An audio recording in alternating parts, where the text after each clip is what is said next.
नेपाल में social media पर पाबंदी लगाने के बाद अब नेपाल में तख्तापलट होने की भी आशंका है जो जताई जा रही है।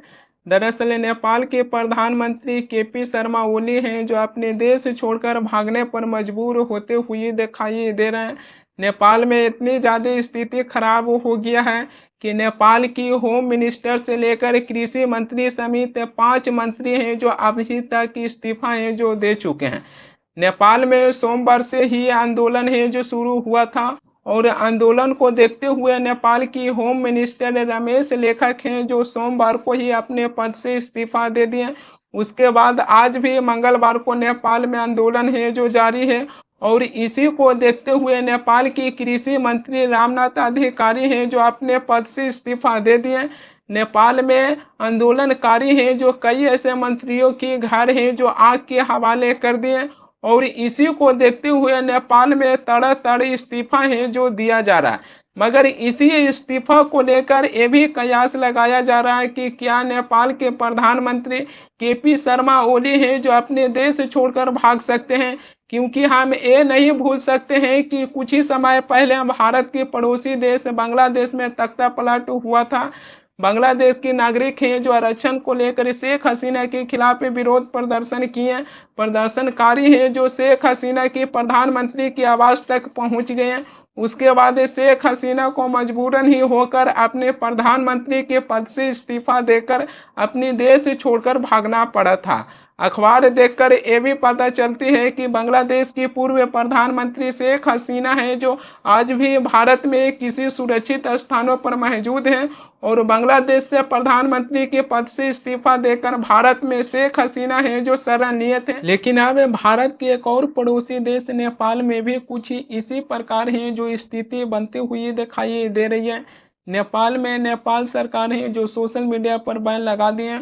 उसके बाद जेनजी के कई ऐसे युवा हैं जो सड़क पर उतर कर न केवल सोशल मीडिया को लेकर विरोध प्रदर्शन किए बल्कि नेपाल के नागरिक हैं जो नेपाल की सड़कों पर उतर कर नेपाल की सरकारों पर भ्रष्टाचार को लेकर भी सवालें हैं जो उठाए हैं।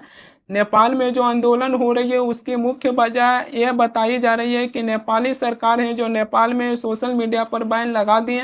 इसी के चलते नेपाल के लोग हैं जो सरकार के खिलाफ विरोध प्रदर्शन है जो कर रहे हैं। मगर उसी आंदोलन को एक अलग नज़रिए से देखने के बाद ये भी पता चलती है कि नेपाल के नागरिक हैं जो नेपाल की सड़कों पर उतरकर अपनी ही देश की सरकारों को ऊपर हैं जो भ्रष्टाचार के आरोप भी लगा रहे हैं। नेपाल में सोमवार से ही आंदोलन है जो शुरू हुआ है जो अभी तक रुकने का नाम है जो नहीं लिया है। नेपाल में सोमवार को 12,000 से ज़्यादा प्रदर्शनकारी हैं जो नेपाल की संसद परिसर तक हैं जो पहुंच गए। उसके बाद नेपाली पुलिस ने जो कई राउंड फायरिंग किए उसमें नेपाल के तकरीबन 19 नागरिक के जाने चल गया, जिसके बाद आंदोलन है जो और भी ज़्यादा भड़कते हुए नजर आ रही है। नेपाली पुलिस ने जो आंसू गैस के भी इस्तेमाल किए, वाटर कैनन का भी इस्तेमाल किए, लेकिन नेपाल में प्रदर्शनकारी हैं जो अपने प्रदर्शन से पीछे हैं जो नहीं हटे। नेपाल में प्रदर्शनकारी हैं जो नेपाली संसद परिसर के अंदर हैं जो पहुंच गए हैं, संसद परिसर में भी आगे लगा दिए। इसी को देखते हुए नेपाल की चाहे संसद भवन हो, चाहे नेपाल की राष्ट्रपति भवन हो, चाहे नेपाल की उपराष्ट्रपति भवन हो, नेपाल की प्रधानमंत्री आवास हो, वहाँ पर वो कर्फ्यू है जो लगा दिया गया है। इस वीडियो को देखिए। इस वीडियो में नेपाल की प्रदर्शनकारी हैं जो पुलिस के सामने ही पुलिस की बैरिकेडिंग है जो तोड़ दिए और इस वीडियो को देखने के बाद ये अंदाजा लगाया जा सकता है कि नेपाल में किस प्रकार है जो स्थिति बन गया है।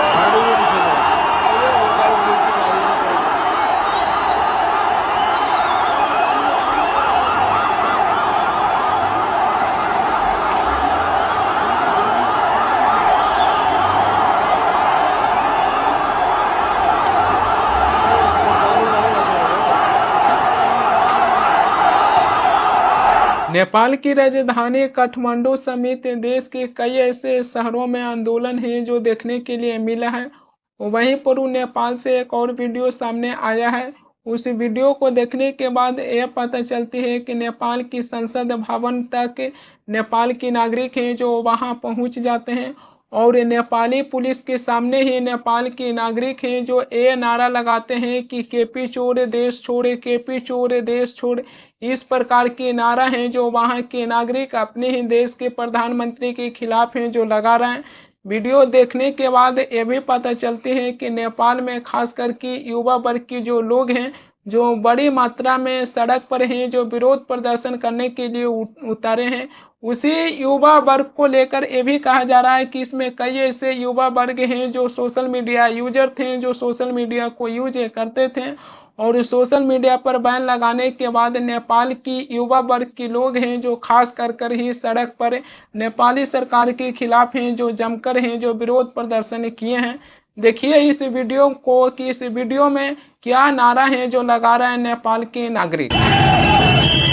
यतिखेर जेनजी पुस्ताहरू आन्दोलन गर्दै यो बानेश्वरमा रहेको संसद भवन अगाडि आइपुगेका छन्। हेर्न सक्नुहुन्छ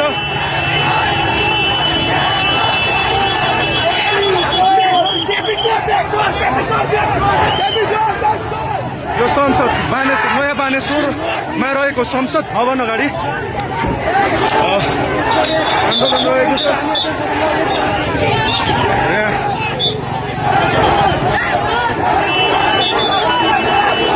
नेपाल में प्रदर्शनकारियों के सामने नेपाली पुलिस को नतमस्तक है जो होना पड़ा है। इसी नेपाली पुलिस पर हत्या करने के भी आरोप लगा रहे हैं कि नेपाली पुलिस है जो नेपाल के नागरिक पर गोली चलाई जिसमें नेपाल के 19 नागरिक की जानें चल गया जबकि 400 से ज़्यादा नेपाली नागरिक हैं जो पूरी तरीके से घायल हैं जो हो गए हैं। नेपाल के आंदोलन देखने के बाद ये भी पता चलती है कि जब देश की जनता है जो भड़क जाते हैं उसके बाद उस देश की सरकार है जो अपनी ही देश की जनता को बहुत समझाने की कोशिश करते हैं, उस आंदोलन को रोकने की कोशिश करते हैं मगर उस देश की सरकार है जो उसमें सक्षम नहीं हो पाते हैं और एक ऐसी स्थिति बन जाती है कि फिर उसके बाद उस देश के प्रधानमंत्री को अपने ही पद से इस्तीफा देकर दूसरे देशों में शरण है जो लेना पड़ता है। बांग्लादेश हो चाहे नेपाल हो, इन ऐसे देशों में एक ऐसी हालात पैदा हुआ है जो इन ऐसे देशों की हालात देखकर दुनिया भर की कई ऐसे देशों की सरकारों को भी सबक लेना चाहिए कि ऐसे हालात हैं जो किसी भी देश में पैदा ना हो, क्योंकि ऐसे हालात हैं जो किसी भी देश में पैदा होते हैं तो न केवल उस देश के प्रधानमंत्री को अपने पद से इस्तीफा देकर भागना पड़ता है, न केवल तख्ता पलट होती है बल्कि इससे देश की सीधे तौर पर है जो नुकसान होती है। नेपाल में 3 सितंबर को फेसबुक, यूट्यूब, इंस्टाग्राम, व्हाट्सएप समेत कुल 26 सोशल मीडिया प्लेटफॉर्म को बैन कर दिया गया। दरअसल नेपाल संचार और सूचना प्रौद्योगिकी मंत्रालय में रजिस्ट्रेशन करने के लिए 28 अगस्त को नेपाली सरकार है जो सोशल मीडिया प्लेटफॉर्म को 7 दिनों के लिए समय दिए थे मगर सोशल मीडिया प्लेटफॉर्म है जो 7 दिनों में रजिस्ट्रेशन है जो नहीं कर पाए। उसके बाद नेपाली सरकार है जो नेपाल में सोशल मीडिया प्लेटफॉर्म पर बैन है जो लगा दिए। नेपाल में जो सोशल मीडिया पर पाबंदी लगाया गया है इसमें केवल नेपाली सरकार की मत है जो दिखाई नहीं देती है बल्कि नेपाल की सुप्रीम कोर्ट है जो आदेश दिए थे और नेपाल की सुप्रीम कोर्ट के आदेशों को देखते हुए नेपाली सरकार है जो नेपाल में सोशल मीडिया को 7 दिनों की समय दिए थे रजिस्ट्रेशन करने के लिए, लेकिन सोशल मीडिया है जो रजिस्ट्रेशन नहीं कर पाए। इसमें नेपाली सरकार है जो एक तर्क दिए हैं कि रजिस्ट्रेशन के बिना प्लेटफॉर्म है जो देश में fake ID, hate speech, cyber crime जैसे गलत सूचना है जो फैला रहे थे। इसी के चलते चाहे फेसबुक हो, व्हाट्सएप हो, यूट्यूब हो, इंस्टाग्राम हो, जो नेपाल में कुल 26 सोशल मीडिया प्लेटफॉर्म को बैन है जो कर दिया गया। नेपाल में टिकटॉक को छोड़कर बाकी सारे ही सोशल मीडिया प्लेटफॉर्म को नेपाल में नेपाली सरकार है जो बैन कर दिए। इससे ये भी पता चलती है कि नेपाल और चीन के बीच भी काफ़ी अच्छे हैं जो संबंध होते हुए दिखाई दे रही है। जबकि प्रधानमंत्री मोदी हैं जो एशियो समिट के बैठक में चीन गए थे, जब से ही एक खबर निकल के ये आ रही है कि क्या भारत में फिर से टिकटॉक है जो शुरू होगा। दरअसल ऐसी खबरें निकल के आ रही है, मगर भारत सरकार है जो इसको लेकर कोई स्पष्ट है जो अभी तक जवाब है जो नहीं दिया। मगर सोशल मीडिया आज के ज़माने में एक ऐसी संस्था है कि हर एक लोग हैं जो सोशल मीडिया को यूज करते हैं। बहुत से लोग हैं जो सोशल मीडिया को अपनी सही कामों के लिए यूज करते हैं, बहुत से लोग हैं जो सोशल मीडिया को गलत तरीके से यूज कर रहे हैं। उसके ऊपर कार्रवाई है जो होना चाहिए। मगर सोशल मीडिया आज के ज़माने में एक ऐसी संस्था है जो बन गया है कि जब देश की जनता की आवाज़ है जो बड़े बड़े न्यूज चैनल नहीं उठाते हैं, जो देश की जनता है जो अपनी सोशल मीडिया के माध्यम से अपनी आवाज़ है जो उठाते हैं और अपनी बातों को देश की सरकार के सामने है जो पहुंचाने के काम में करते हैं। मगर अब सरकार की नज़र है जो सोशल मीडिया पर चल गया है कि सोशल मीडिया के माध्यम से गलत है जो सूचना फैलाया जा रहा है। मगर गलत सूचना फैलाया जा रहा है, इसको लेकर कार्रवाई है जो होना चाहिए। मगर एकदम से ही सोशल मीडिया पर पाबंदी लगा देंगे तो इससे ये भी पता चलती है कि देश की जनता की अभिव्यक्ति की आज़ादी है जो छीन रहे हैं।